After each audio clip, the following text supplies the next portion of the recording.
ओम नमः शिवाय। श्री शिवाय नमस्तुभ्यम। हमने 3 अध्याय सुन चुके हैं। अब हम चौथा अध्याय शिव महापुराण का शुरू करने जा रहे हैं। भक्तों, आप ये शिव महापुराण के सभी अध्याय देखेंगे तो आप भगवान भोलेनाथ को पालेंगे, महादेव को पालेंगे। अब चौथा अध्याय शुरू करने से पहले हम 5 बार ओम नमः शिवाय का जाप कर लेते हैं। ओम नमः शिवाय, ओम नमः शिवाय, ओम नमः शिवाय, ओम नमः शिवाय, ओम नमः शिवाय। कृपया करके शिव शंभू चैनल को लाइक करें, सब्सक्राइब करें और शेयर करें। चौथा अध्याय में चंचुला की शिव कथा सुनने में रुचि और शिवलोक गमन। ब्राह्मण बोले, नारी तुम सौभाग्यशाली हो जो भगवान शंकर की कृपा से तुमने वैराग्यपूर्ण शिव पुराण की कथा सुनकर समय से अपनी गलती का एहसास कर लिया है। तुम डरो मत और भगवान शिव की शरण में जाओ। उनकी परम कृपा से तुम्हारे सभी पाप नष्ट हो जाएंगे। मैं तुम्हें भगवान की कथा सहित वह मार्ग बताऊंगा जिसके द्वारा तुम्हें सुख देने वाली उत्तम गति प्राप्त होगी।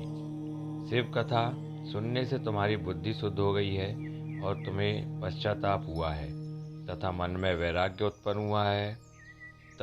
तत्पश्चात ही पाप करने वाली पापियां के लिए सबसे बड़ा प्रायश्चित है। पश्चाताप ही पापों का शोधक है। इससे ही पापों की शुद्धि होती है। सत्पुरुषों के अनुसार पापों की शुद्धि के लिए प्रायश्चित पश्चाताप से ही संपन्न होता है। जो मनुष्य अपने कुकर्म के लिए पश्चाताप नहीं करता वह उत्तम गति प्राप्त नहीं करता, परंतु जिसे अपने कृत्य पर हार्दिक पश्चाताप होता है वह अवश्य उत्तम गति का भागीदार होता है। इसमें कोई शक नहीं है। शिव पुराण की कथा सुनने से चित्त की शुद्धि एवं मन निर्मल हो जाता है। शुद्ध चित्त में ही भगवान शिव व पार्वती का वास होता है। वह शुद्धात्मा पुरुष सदाशिव के पद को प्राप्त होता है। इस कथा का श्रवण सभी मनुष्यों के लिए कल्याणकारी है, अतः इसकी आराधना व सेवा करनी चाहिए। यह कथा भव बंधन रूपी रोग का नाश करने वाली है। भगवान शिव की कथा सुनकर हृदय में उसका मनन करना चाहिए। इससे चित्त की शुद्धि होती है। चित्त शुद्धि होने से ज्ञान और वैराग्य के साथ महेश्वर की भक्ति निश्चय ही प्रकट होती है तथा उनके अनुसार अनुग्रह से दिव्य मुक्ति प्राप्त होती है। जो मनुष्य माया के प्रति आसक्त है वह इस संसार बंधन से मुक्त नहीं हो पाता है। हे ब्राह्मण पत्नी, तुम अन्य विषयों से अपने मन को हटाकर भगवान शंकर की इस परम पावन कथा को सुनो। इससे तुम्हारे चित्त की शुद्धि होगी और तुम्हें मोक्ष की प्राप्ति होगी।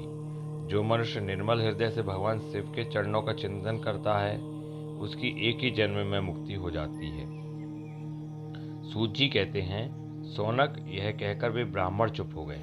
उनका हृदय करुणा से भर गया। वे ध्यान में मग्न हो गए।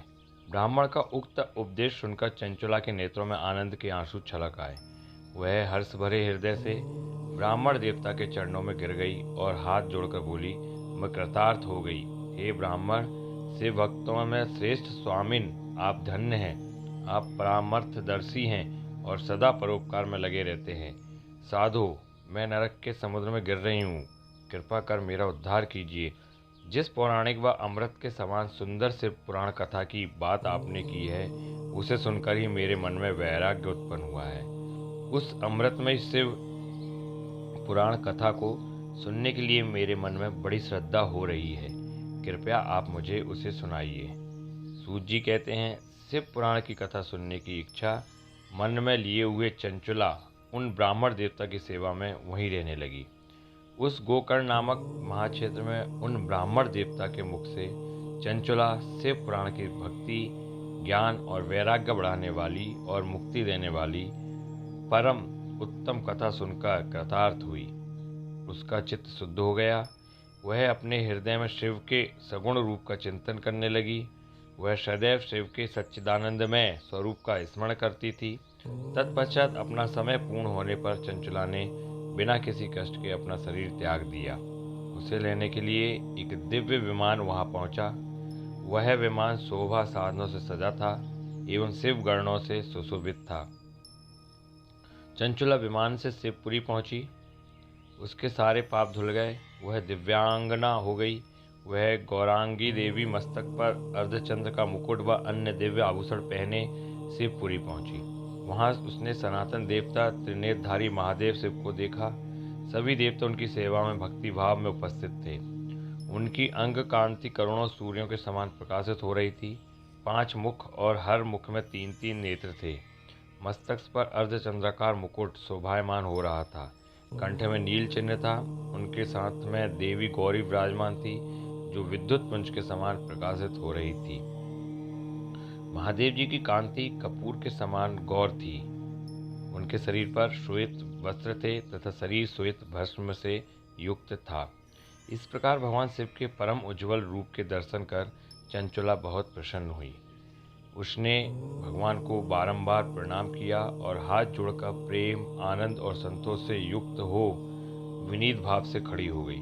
उनके नेत्रों से आनंदाश्रुओं की धारा बहने लगी। भगवान शंकर व भगवती गौरी उमा के करुणा के साथ सौम्य दृष्टि से देखकर चंचुला को अपने पास बुलाया। गौरी उमा ने उसे प्रेम पूर्वक अपनी सखी बना लिया। चंचुला सुख पूर्वक भगवान शिव के धाम में उमा देवी की सखी के रूप में निवास करने लगी। ये था चौथा अध्याय। चौथे अध्याय में चंचुला की शिव कथा सुनने में रुचि और शिवलोक गमन कैसे हुआ, ये हमने पूरी जानकारी दी है। चौथा अध्याय के बाद हम कल आपको बताएंगे 5वें अध्याय के बारे में। तो आप ऐसे ही हमारे शिव पुराण को सुनते रहिए, शेयर करते रहिए, कमेंट करते रहिए और सब्सक्राइब करते रहिए। ओम नमः शिवाय, ओम नमः शिवाय, ओम नमः शिवाय।